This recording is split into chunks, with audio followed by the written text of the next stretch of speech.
Spider-Man for PS4, I think PS5 and PC is absolutely the Spider-Man game that mechanically ticks all the boxes for me. It's a pretty nice story that tries to take itself as seriously as it can, while making sure that there's enough opportunities for you to encounter an amazingly large rogues gallery. After the initial encounter where you put the Kingpin away, you end up in a situation where you find out about Devil's Breath, and a whole lot of villains seem to want to get their hands on it.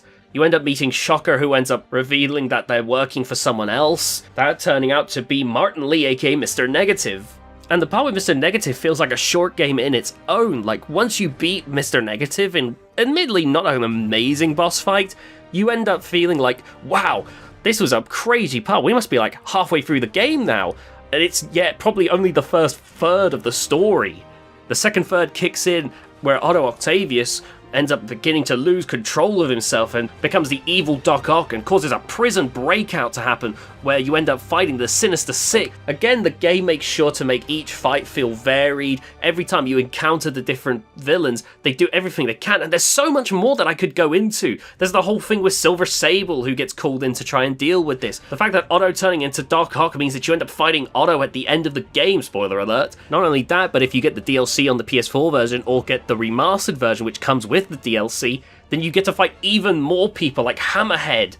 You get to deal with Black Cat. Like, this game has so much going on with it that it's hard to recall it all, because I could go on for ages about all the different things you can do in this game. Normally with an open world game, I feel like I really have to go out of my way a lot of the time, but I've 100%ed this game so many times because it just feels so natural to do it along with the rest of the game.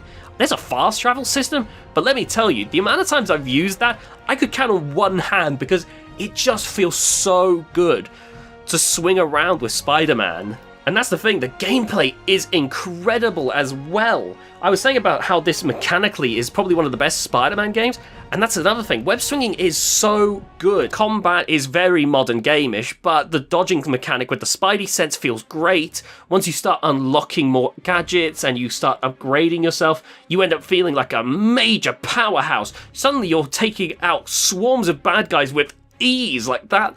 Like, this feels so fun to play New Game Plus with. The game's a few years old now, but it still looks gorgeous. I remember seeing the Tobey Maguire suit for the first time when I was playing it on PS4 back when the game was new, and I was blown away by just how good the suit looked.